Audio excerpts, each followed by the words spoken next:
Hello, community. It's a great day. My name is Sheila Hardy, and I'm the founder and CEO of Because It's Personal. And here with me is my co-host, Ericka Scott of LifeChangers, Inc. And this is the Community Nonprofit Network Podcast, aka CNN.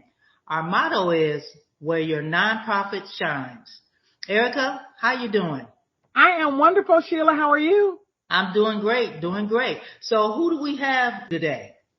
Well, Sheila, today our special guest is Ben Woodward of Nonprofit Elite, where he is the principal consultant. Ooh. How are you, Ben? I'm doing great. Thank you, Sheila. Thank you, Ericka, for having me. Well, awesome. We're glad to have you. So what's going on, Ericka? Where will we start now?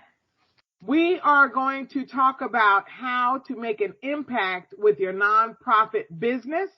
So Ben is definitely the knowledge base on set today. So awesome. We have some great questions that we thought of that we have not been able to answer. And we know you are the think tank and the know-it-all in this space. So you ready to get started, Ben? Let's give it a shot. Let's do this. Okay.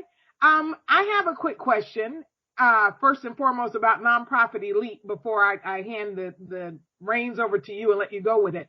Is Nonprofit Elite a nonprofit itself? So when we first decided to open shop, back in 2007, it was just myself and my wife. We went back and forth because I had come from a nonprofit background. I was actually and still am the director of another nonprofit ministry, Christian ministry.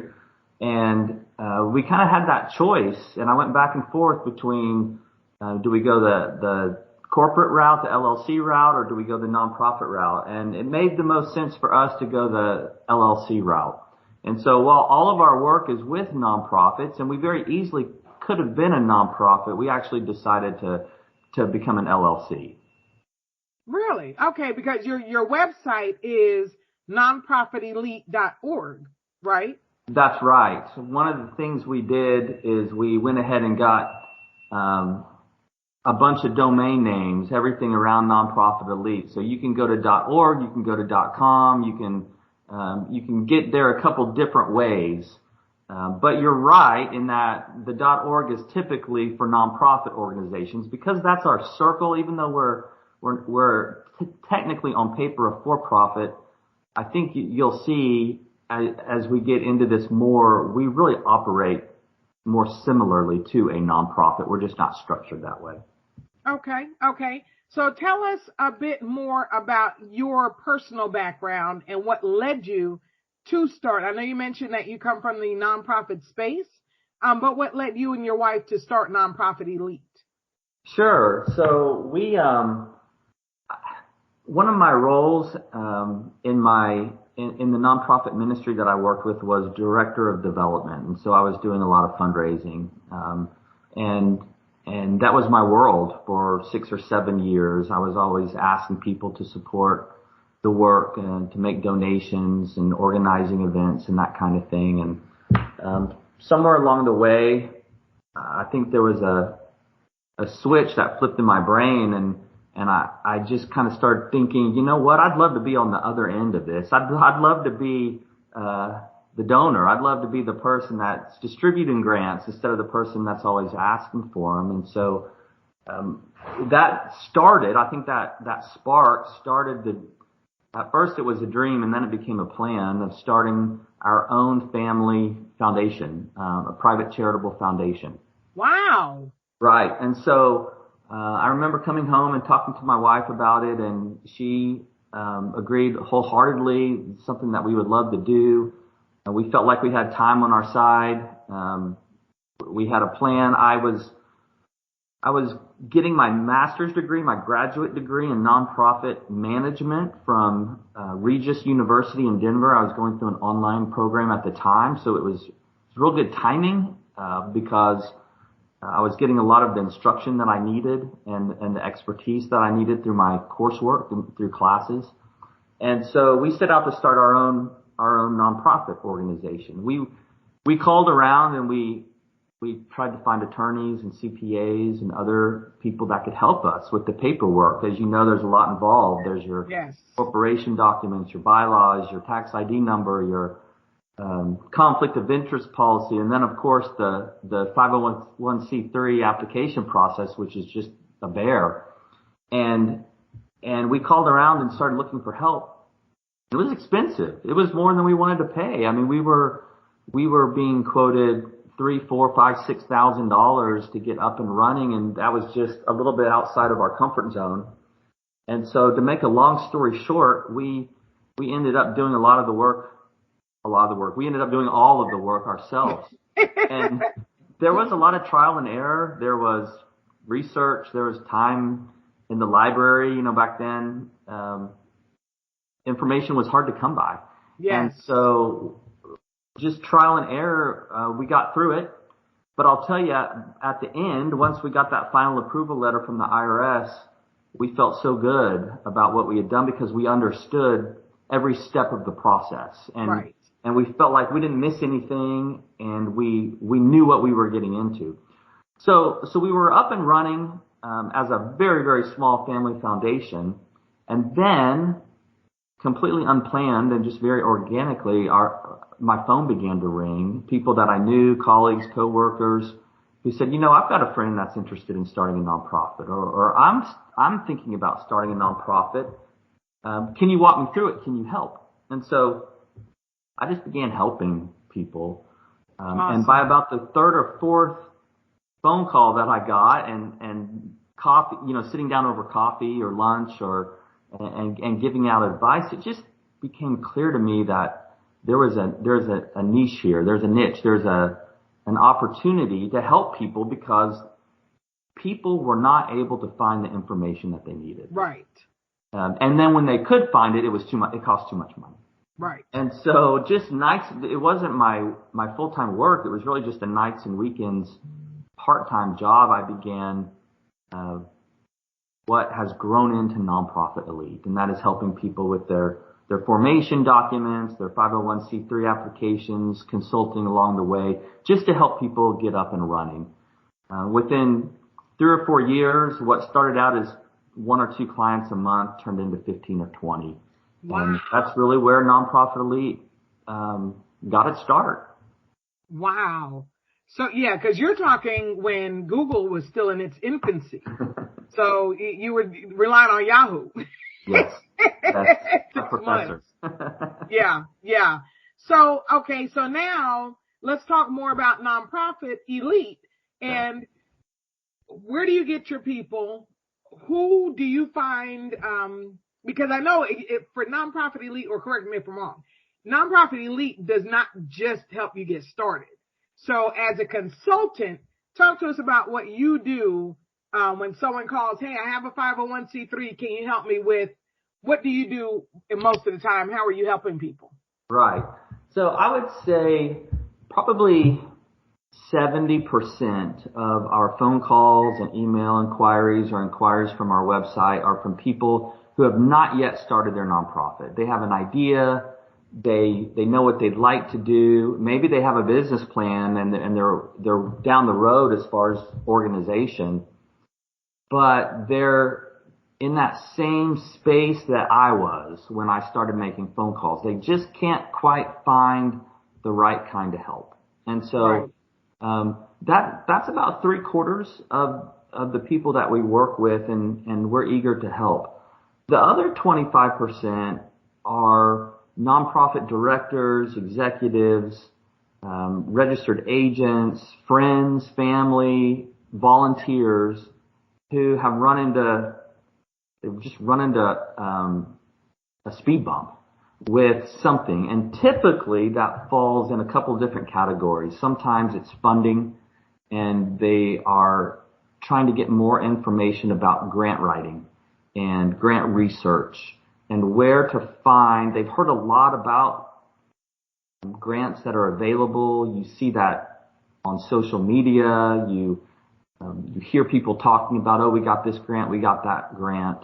But in reality, it's a whole different ballgame when you set out to start raising significant money through grant requests and grant writing. And so people don't know where to start. We do a little bit of that type of consulting, but we also partner with some really good organizations, including the Center for Nonprofit Management in Dallas, Fort Worth, and some other organizations to really give people the resources they need. The other area that we receive a lot of requests in has to do with compliance, staying compliant. Yes. So we do a lot of advising. As you know, organizations every year have to file a Form 990 with the IRS, and there are several different versions of that 990 depending on what type of organization you are and how much revenue you bring in, and it can be confusing. A lot of things with the IRS can be confusing, and so we spend a lot of time helping people sort through their options and which path to go down. And so we do a lot of that. And then the third area is just, I'll kind of group some things together, but it's program development and it's board governance, or board makeup, board of directors. What do we do with our board of directors? What kind of board are we? Are we a small, owner's board or director's board with 3 or 4 people that are just really close friends with the executive director and they operate closely as friends? Or is it more of a professional board where you have different people doing different important functions, carrying out different roles that are important and really the caretakers of the organization's mission and purpose and vision and evaluating programs? And so these are kind of the areas that we work in on the consulting side of things. So again, it's probably 3/4 brand new nonprofits that just need a little help getting over the hump and getting started, making sure they get everything done right the first time, and then 25% existing organizations that they're already started, but they're just looking for a little advice, a little help.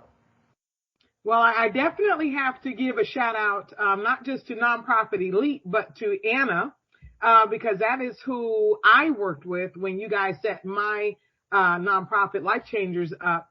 But not only because she did such an amazing job. You're right. She is, if I could afford her, I'd take her from you. Don't do that. Please don't do that. But I sent one of my mentees to her who got her 501c3 in the mail, and she set this up herself. And she didn't check a box. I didn't do the form, so I don't know what box, but this box cost her $550 to get fixed and another 8 to 9 weeks to get it back, because they had her not checking any box, set her up as a private foundation. That's right. Yeah. So yeah, you're right. The IRS can be a little bit confusing, but I'm being nice because they blessed me this morning. That's for sure. And you know, there are traps all over the place in that Form 1023, and you would think, okay, with a little bit of common sense, I can sit down and I can work my way through this. But there are certain areas of that form and other forms as well where you just need to have a little bit of experience, and having done it before can make a big difference. Yeah. So let me ask you this, and if you don't know, that's fine. I'll cut it out. But one thing that I am working on with LifeChangers, we are a nonprofit, 501c3 through and through, and we still are operating, but we have these programs over here, and we're about to start a for-profit arm. And I know I'm not you know how it is when you buy a car, you think, oh, nobody has this car, until you're pulling off the lot and then you see like you got to wait for 3 of them to pass you. Well, this is the same thing, but it's a good thing because I ran into other nonprofits who are thinking of doing the same thing. Can you speak to how, not getting legal with it, but just as a formation, as a business formed, how would you form that as a business with a nonprofit that has a for-profit arm? Yeah. So I think the first question that you probably already dealt with, but that your listeners would want to explore is there any way to, instead of forming as a separate for-profit entity, is there any way to basically just take what you're wanting to do, but continue doing it under the nonprofit umbrella? Right. And that can be tricky, as you well know, when you start talking about unrelated income that's not really tied exactly to your nonprofit purpose. So you have to be a little bit careful there. But the first option is always to continue doing everything from underneath your nonprofit 501c3 tax exempt status. That's gonna be the easiest way. If you determine, or when your listeners determine that what we're wanting to do falls outside of our mission, our nonprofit tax exempt mission, then it's time to start looking at a for-profit venture. And what needs to happen then is you have to go through the process of starting a completely separate corporation. So in the state of Texas, you're really starting over, and you're filing a Texas certificate of formation with the Secretary of State. And instead of checking the box that says nonprofit corporation and including that 501c3 tax code language and the dissolution clause, the other things that you need to be a nonprofit corporation, now you're going to be on the other side, and you're going to be filing as a for-profit corporation. And so in reality, what you end up with is two very separate entities, at least on paper. And in the eyes of the IRS and in the state, you are two completely separate entities.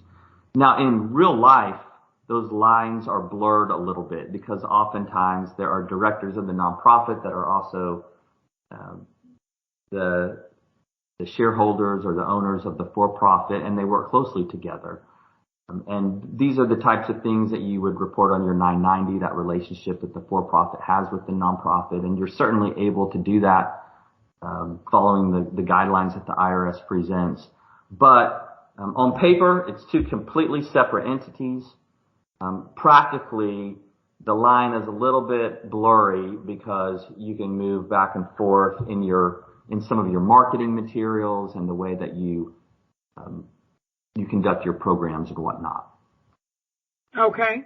You just touched on something that we were going to ask, and that is when you say nonprofit, when someone says, okay, I have a nonprofit, they don't always mean it's like a 501c3 or have any kind of IRS status nonprofit. It's just like on the state level. Mm-hmm. Can you go into that a little bit? What's the difference? Because we do have people who don't want to form a 501c3 because they say the IRS is too nosy. Right. So there are a number of different ways that you can form a nonprofit organization. When you file, let me back up. When you file as a nonprofit, you're filing with the state in whatever state that you're in. Okay. So we're in Texas right now. If you file with the state of Texas, you fill out your Texas certificate of formation, and they approve you as a nonprofit corporation to operate within the state of Texas. And there's some other forms you have to fill out to operate elsewhere, but you're up and running.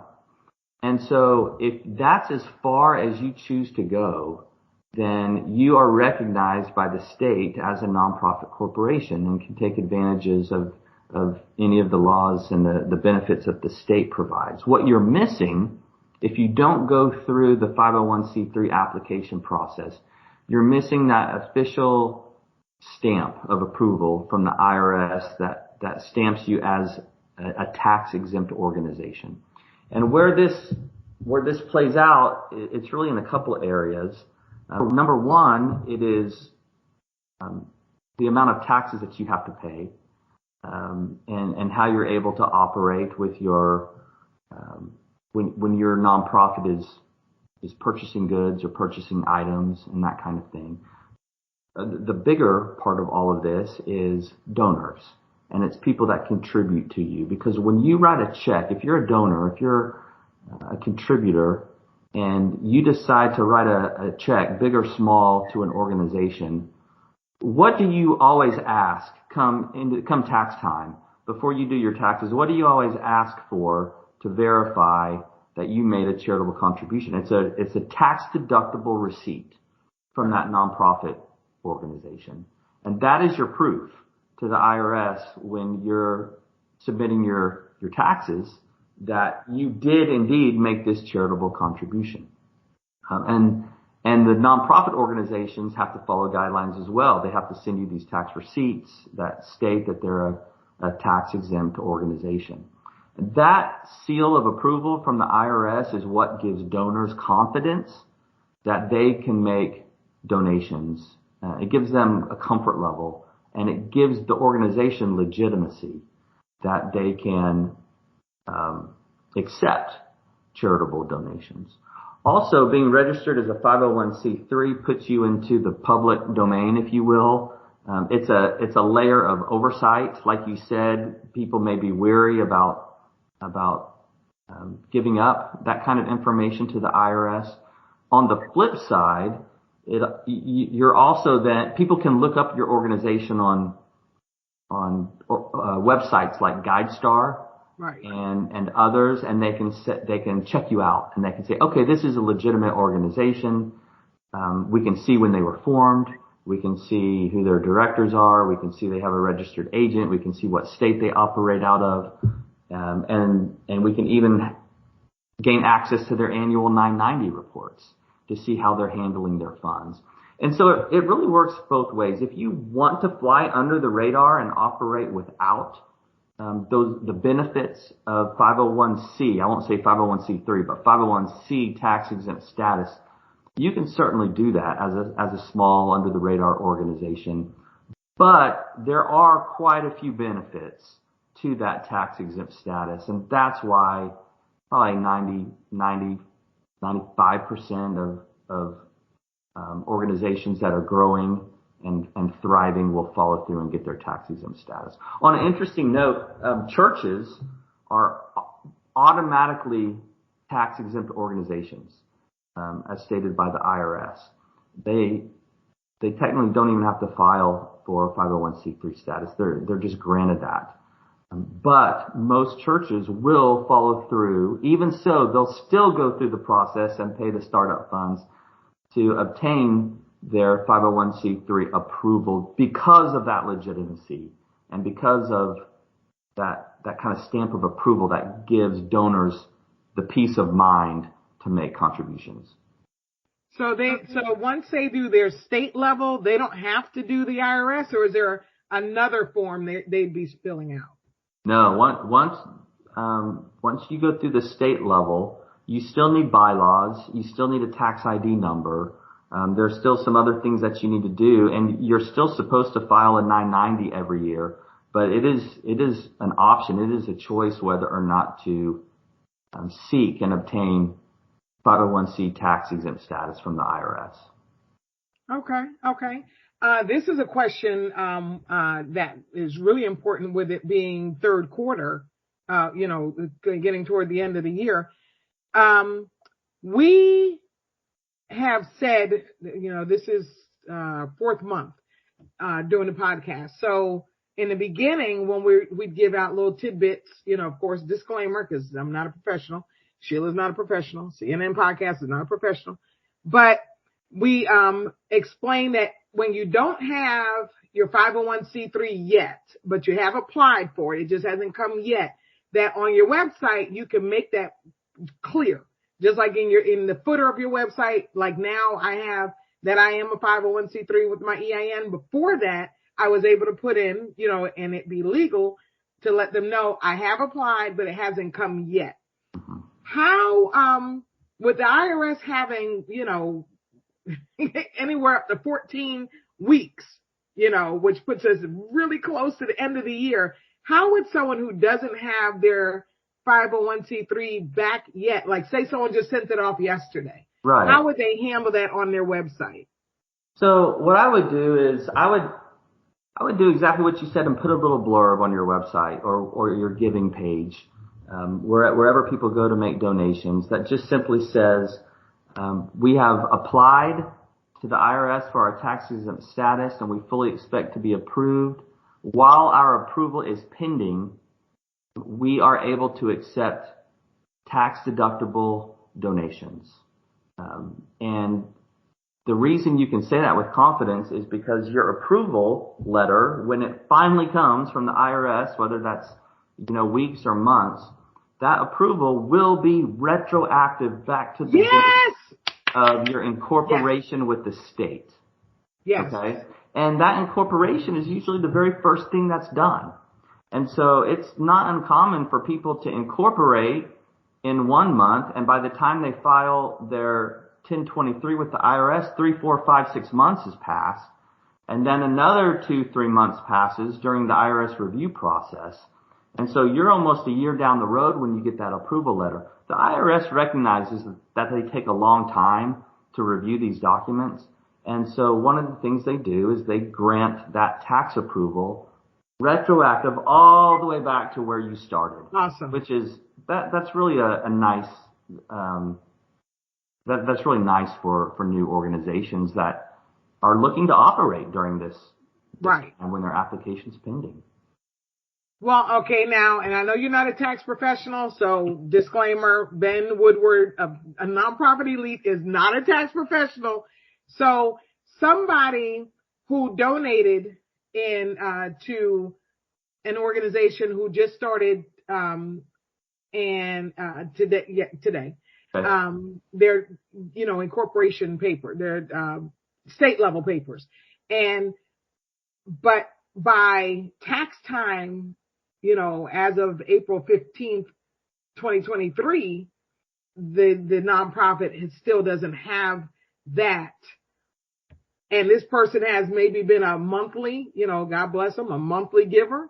Mm-hmm. How they wouldn't be able to write that off then, you're saying? Okay, so again, I'm not a tax professional, but my understanding is that then becomes the choice of the taxpayer and the donor. And I imagine they could get some verification. They could get a receipt, certainly, from the nonprofit organization. They could get a copy that has that blurb we talked about, that they've applied for tax exempt status and their approval is pending. And so, I mean, again, I'm not a tax professional here, but my thoughts are, I think that would still be okay, because down the road, if the IRS was to come back and to ask questions or do an audit of that person's charitable giving, they are going to have that approval letter, within a matter of weeks or months, hopefully at that point. Okay. But again, I think that's up to the individual. Okay. Thank you. The question I meant to ask in the beginning is, there are a lot of people who have taken their for-profit and turned it into a nonprofit, or want to turn it into a nonprofit. What business entities, and you can go into that a little bit just for those like brand new business people who have no clue what I'm talking about. What business entities can be a nonprofit organization? So the biggest distinction between a for-profit and a nonprofit organization, outside of applying for 501c3 tax exempt status or 501c tax exempt status, is the structure. For-profit corporations have owners. They have shareholders, or they have owners. So you can have one person that owns the company, or shareholders that own the company. Whereas nonprofit corporations, nonprofit organizations, there's no one single individual that owns the company. Governance is divided up amongst a board of directors who has governing powers, authority, and oversight of the nonprofit. And so that's a pretty big distinction, because a lot of people, when they start businesses, they think, well, I'm going to start this business, I'm going to grow it, and maybe down the road I'm going to sell it, right? Or maybe down the road, I want to have options with what to do with this business, but I want to maintain control. And the key word there is control. With a nonprofit corporation or organization, No single individual has that control. And so you may dream something up, you may put in all the work, you may put in all the sweat and all the hours and all the research and get an organization up and running, but it's your board of directors that controls that organization and ultimately makes decisions. And that includes who the executive director is, right? And that includes changing the direction and the vision and the mission of the organization, which directors can do. And so that's really the biggest difference. Back to your question, if you're a corporation and you're thinking, okay, we might also qualify or be able to form as a nonprofit, a lot of companies fall into that category. But the question then becomes, do we want to give, as a for-profit, do I or do we as owners want to give up that much control over what we're doing to a board of directors that we can be a part of, but we can't dictate decisions to? Does that make sense? Yes, that's perfect. Okay, well then, you know what? You that made perfectly good sense. I'm glad you went there because I asked the wrong question. I actually should have said not entity, but identifier. Okay. So it's all about your purpose. It's all about your mission. And if a nonprofit organization needs to have a purpose or a mission statement that is centered outward. It's centered on not creating profit, right? A for-profit, no matter what they do, a LLC or an S corp or a C corp, no matter what their marketing message is, they exist to make money and to make a profit for ownership or for shareholders. And that's no secret. That's why they're formed the way that they are. Nonprofit organizations are formed differently in that making a profit isn't the primary goal. Now, can nonprofit organizations make a profit, bring in excess revenue that can then be used or distributed amongst various programs or for growth or whatnot? Absolutely, they can. But their primary purpose is not profit. Their primary purpose is charitable nature. And the IRS has a 2 or 3 sentence definition on what they define as charitable. And this is called the 501c3 purpose clause or purpose language. And you can type that into Google, 501c3 purpose clause, and you can read that because there's some very specific language. But it's organizations that exist for scientific purposes or charitable or religious or amateur sports. There are 5 or 6 different categories there, and that's really what determines or separates kind of your for-profit direction or route that companies will take versus your nonprofit that they want to operate similarly to a business, but their ultimate goal is to do this. It's not to bring in money, right? For profit. So with that being said, just to clarify, a sole proprietor could not be a nonprofit. So yeah, and this is where it gets a little more convoluted because there are a lot of different ways to be a nonprofit. You can be a trust. You don't even have to be incorporated with the state as a nonprofit corporation.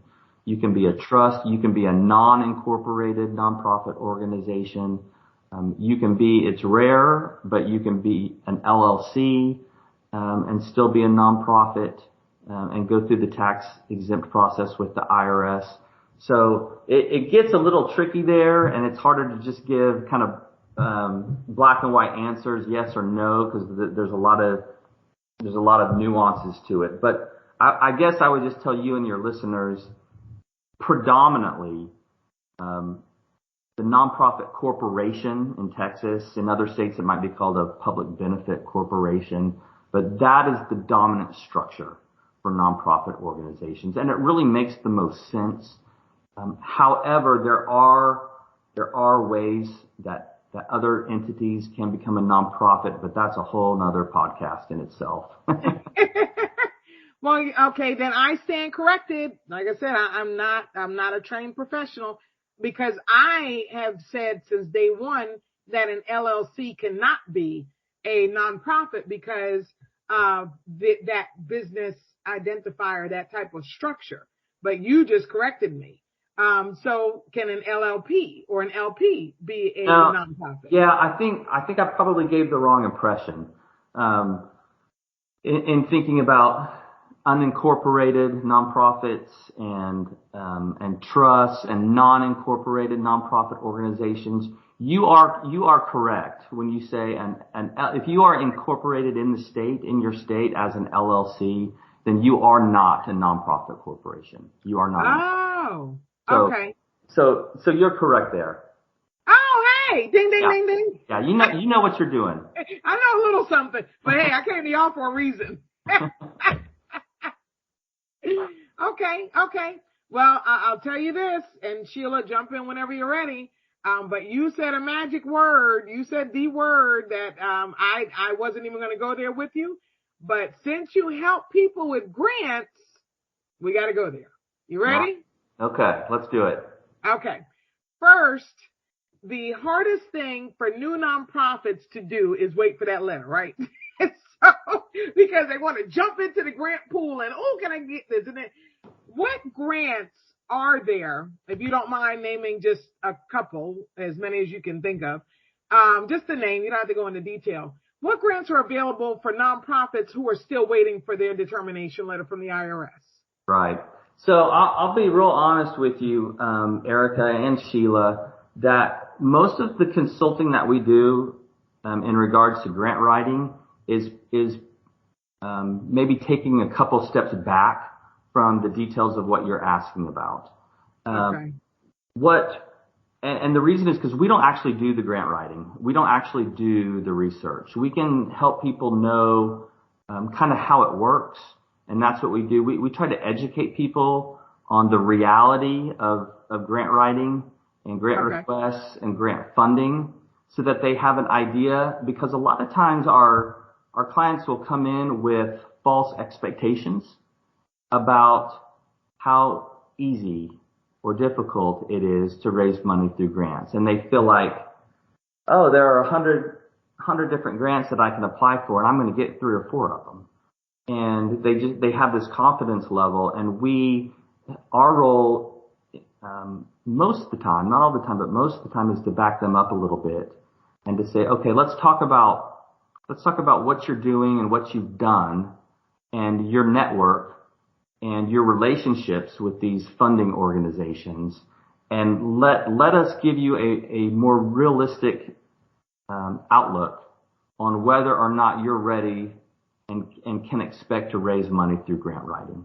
So that's most of the consulting that we do. When it comes down to answering the types of questions that you have, at that point, we almost always refer people out to other professional grant writers, because, as you know, that is an entirely different world, and it's a big world of funding, resources, and networks. And there are people that live in that world, and there are people that don't. And just being very honest with you, we are outside that world. Okay. Well, pulling on the funding, fundraise, because you, in the other nonprofit, before you started Nonprofit Elite, you said you were a fundraising manager or something along that lines? Yes. Okay. What, do you mind me asking what type of, nonprofit that was? Yeah, sure. So it's a Christian missions ministry called the Let's Start Talking ministry. And what the organization does is, recruits and trains and sends Christians out all over the world to work with various churches in different countries. And the work that we do is we offer free English conversation classes in a one-on-one setting, but we do it using very easy to read curriculum or workbooks that are based on books from the Bible. And so we work with churches in the United States in our recruiting and sending and training and getting people out onto the international mission field. And then at that point, we're also working with these international churches because they're asking for small groups or teams of Christians to come work with their church for anywhere from 2 to 6 weeks or more at a time. So it's very much ministry driven. It's very much a faith-based organization, which means that's the world that our funders are in as well. And so for me in my role, I spend a lot of my time working with churches, building relationships with churches and with other faith-based grant-making organizations, foundations that had a similar purpose. And that's really those are the magic words for any organization. When you start looking for funding and you want to find like-minded individuals or organizations that share a passion for your mission and purpose. And when you find those people who also happen to have funds available, then it's about building relationships and sharing information and bringing them into what you're doing, letting them see the work, letting them experience the work, because at some point you're going to want to ask them to support the work with their funds. And so that's the work I was involved in. Let's Start Talking ministry. So with that being said, and that's I'm glad that you all do that, because we have people listening who in their own nonprofit have no idea what kind of fundraisers they should be doing. Mm-hmm. And because they know grants cannot fund your whole purpose. And a lot of nonprofits, the ones that I've known anyway, since doing this, they're not like trust fund babies where they can dump, $10,000 a month into to get the mission going. Right. So what kind of fundraisers outside of grants and corporate sponsors or whatever did you do, like activities to raise money? Yeah, sure. And you bring up a good point, because when people are getting started with new organizations, grants are often the first place they think of when it comes to funding. In reality, most donations are made from individuals. And if organizations spent more time seeking those funds and building those relationships, I think they'd have more success. People give to people. And so whatever event you're thinking about doing, what you're wanting to do is you're wanting to be personal and you're wanting to share your vision, your mission, really bring people in and help them be a part of what you're doing. And there are a number of different types of events. There are events where you ask people to participate in your programs and the actual work that you're doing. And oftentimes, believe it or not, those are the best fundraising events, even though it doesn't seem like it, because what you're doing is like I said, you're giving people a glimpse and letting them roll up their sleeves and participate in your mission. And so then at that point, even though that doesn't seem like a fundraising event, you're cultivating. Right. And so those people go home, they're still excited about it, they're on your mailing list. You follow up with some phone calls, and then down the road, you send them a letter, or you make a phone call and you ask for a charitable donation, and they respond that way. So even though that doesn't seem necessarily like a fundraising event, it is, because you're bringing people into your mission and vision. Now, there are also events that instead of focusing on the front end, cultivating and relationship building and bringing people into your mission and vision, there are events that serve as more of the final piece, the soliciting piece for those charitable contributions. And so maybe you've already asked people to volunteer with your organization. They're already involved. You already have that relationship. Now what you need to do is bring them together under one roof in one place at one time and make a formal request. And get everybody excited about it and show some videos and talk and really motivate people to continue their support of this organization by writing a check. or making a donation. And so those are the types of events like fundraising dinners, auctions. There will be a lot of organizations will host golf outings, golf fundraising events. There are, I've seen all kinds of, you can do anything you want to do basically at that point. What you're trying to do is just bring people together and make an ask, make a formal ask, because being surrounded by a lot of other givers tends to help people be more generous. They don't want someone showing them up. But that's all right. Hey, let ego get in there, right? That's right. Well, yes, we do a what would you do part in our interviews, and I'm just going to ask you a couple of questions. So are you ready? I'm ready. All right. Okay. What advice would you give to today's teenagers if they wanted to start a nonprofit? Ooh, I love that question. I think the first thing that I would say is there are a lot of existing nonprofit organizations out there that are doing really good work. And I love the entrepreneurial spirit of wanting to start something new. I think that I have some of that in me as well.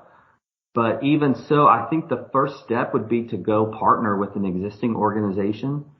And sometimes you're able to find somebody else that's been doing exactly what you want to do, but they've been doing it for a long time. They've made mistakes. They've had successes. They've learned what works, what doesn't work.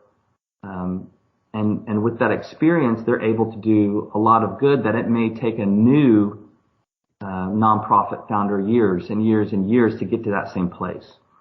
So I think that's the advice that I would give. I also don't want to squash anybody's dreams, though. If they want to form their own nonprofit organization, the advice would still be the same. I would just reshape it a little bit and tell them, go get some experience, go get some volunteer hours, go talk to some people that can mentor you. Don't give up on your dream of starting what you want to do, but let it breathe a little bit, give it some time, and allow yourself to learn, under the tutelage of somebody that's been doing this for a little while. Awesome. Okay, here's our other question. If you could change one thing in the world, what would it be? Boy, that's a good one.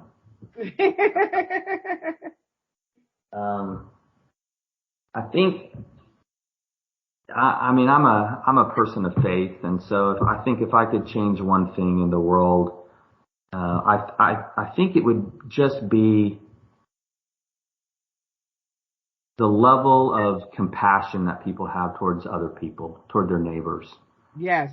And that can go in a whole lot of different directions, but you can also just boil it down to what I believe is one of the greatest commandments, and that is love your neighbor.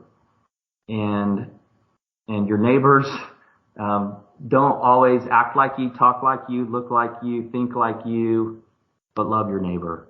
And I think if we could learn to do that better, I think we would be in a better place. Oh, that's beautiful. That's awesome. So true. Yeah. So true. All right, here's the next one. Tell our audience how you plan self-care. So, yeah, you've got good questions. You ask everybody. That's why she does this part. You're good at this. Yeah, self-care.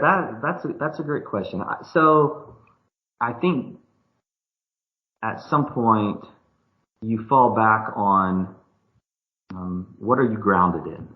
What are the most important things in your life? If you had to start stripping things away from your life, what's going to be left at the end? And for me, it would be my faith and my relationship with God. And then right after that, it's my family. And honestly, I know this may separate me from a lot of other business owners out there, but there's a pretty big gap after that. there's a pretty big gap after that before I get to my work. I love my work. I love what I do. It brings me great joy. I feel like if you can find a way to help people and really be good at helping people, then you can make a living. Yes. and that's the best kind of work. So I would hate to give that up or to have to change what I'm doing. But at the same time, if my work got taken away from me, for some reason, whether that was for health reasons or for, who knows what, but if that got taken away from me, I'd like to think that I would still be okay.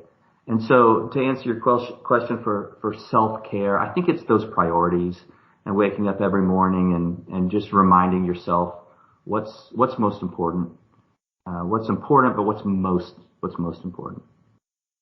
Awesome. Okay, you ready for another one? Oh man. I don't know if I'm passing. Oh, you're passing. Great. You're doing awesome. I mean, yeah. and this is not whether it's a passing or not. This is just about who you are. That's what it's all about. But what would you do if you knew you could not fail in anything? Well, I think I would probably, being very honest with you, I think I would dream bigger. I think I would set out to do bigger things. I don't know that I would do a lot of things differently, but I think if I knew if that fear of failing, which everybody has at some level, some people don't want to feel small. Some people don't want to feel medium. Some people don't want to feel big. Most people don't want to feel really big.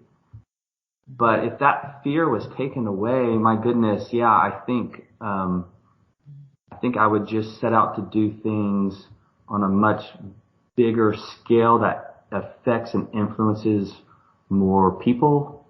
And boy, wouldn't that be a nice feeling to not have that fear of what if I bomb? What if this doesn't work? What if everybody turns their back on what we're doing here? That would be pretty amazing. That's a really good question. Yeah, because I noticed, and you're absolutely right. I just started my nonprofit actually in January, and there's a lot of things that's not happening, whatever. And that fear is interesting because we're, of course, we're faith-based, meaning that, we're Christians. Mm-hmm. And it's interesting because that spirit of fear limits you. Mm-hmm. And when you have that question of, what if you can't fail? You can actually feel the power when you're explaining that. You can actually feel that. Yes. And so that's why I asked that question. Mm-hmm. Because once we start feeling that, and God does not give us a spirit of fear. Mm-mm. He gives us a sound mind. That's right. Well, so that's why you need to just stick that I can do all things through Christ who strengthens me right there on your forehead. Mm-hmm. So every time you're looking at in the mirror, what's wrong? What is wrong? Just do it. Just do it. And it's right there. Yeah. And you're absolutely right. What gets me is that, and it's absolutely true, the Christ part. But I start putting me in it. Mm-hmm. And that's where the fear comes in. Yes. Because God is not going to give me that. But if you notice that when you start talking, wow, the sky's like, I can't fail. I would do something like big. Mm-hmm. And it's like, that's it. That's it. Okay. I didn't mean to take you. No, that's okay. I call that a kingdom leap of faith. It's a kingdom leap of faith. It can't be mine because I'm just, skipping. A kingdom leap of faith. It's like, I got the Superman cape on. Oh, and that's the next question.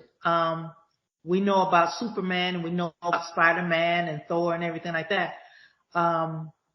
What would be your superpower? Ooh, if I could choose a superpower? Yes. Ooh, boy, that's a good question. It wouldn't be flying because I'm scared of heights. I've always been scared of heights. So We just talked about fear, Ben. What's up with that? yeah, I'm telling you, I get up somewhere high and it's like I lose control over my body. I just think I'm just going to flop over the edge. That's what that is. Yeah. You think you're going to fall. Superpower. I don't know. I think, I don't know if this is a superpower or not, but I think if there was some way to time travel or go back in time or go into the future or do something like that, I think that would just be endless fascination and curiosity. So I don't know. That may not be a superpower, but would time travel qualify? No, that is a superpower. There was I'm a sci-fi fan. Oh, good. Okay. She's a Trekkie. Okay, good. I don't know about the Trekkie, but I was raised with Star Trek. Okay. And I even love space. I don't know what that is. I don't know, whatever. But you know now that they're trying to do that now. They're trying to see if they can go back in time and everything. Quantum leaps and all that. Yeah. That's the name of the show. When he said that, I was trying to think of what show is that? Quantum Leap. Yeah, Thank you. Oh, that was going me all day. That's true. Okay, so Sheila, have you been watching the new Star Trek that's out right now? That people are really liking it, I think. No. Well, you're talking about the one that it's the black lady or that she's. I haven't even seen it. I just heard a segment on the radio about it. I guess it's a prequel, and but anyway, they were just talking about how it's getting really good reviews and it's been better than a lot of the previous generations. It's kind of a throwback to the originals. So I just didn't know if you had seen that or not. This just came in my head. This happens to me a lot, so you don't have to forgive me. Remember when the Ethiopian wanted to get some understanding about who Jesus was and everything? And I think it was one of the disciples that automatically came to his aid. He was from what? Ericka, you might remember. Oh, yeah, the eunuch, not eunuch. He was a eunuch. Yeah. Philip. Yeah. You guys understand what I'm talking about? Mm-hmm. Yeah. Do you know what happened? Because he left. Think about it, guys. Think about it. Just think about it. Think about it. That's all I got to say. Now you told me about quantum leap. Now you put that in my head, and so when we get done, I got to get to my Bible lesson. Okay, but we just wanted to have fun with you. But this gave us a time to just get to know you, because you're right. We need to get to know each other. We need to know that everybody is praying for each other, because we got this. Mm-hmm. We got this. No matter what we're looking at, no matter what we see, there's nothing new. Yeah. Well, I pray for you guys by name, just so you know, every day, twice a day. I sure do. Go.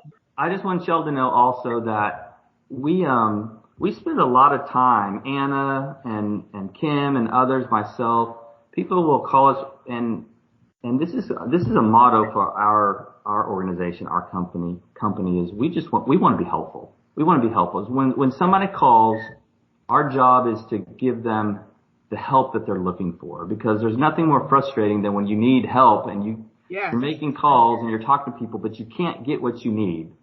That's right. And so if we can be helpful in some way to you or to your listeners, give us a call. We're easy to talk to. We're very accessible, and we will help any way that we can.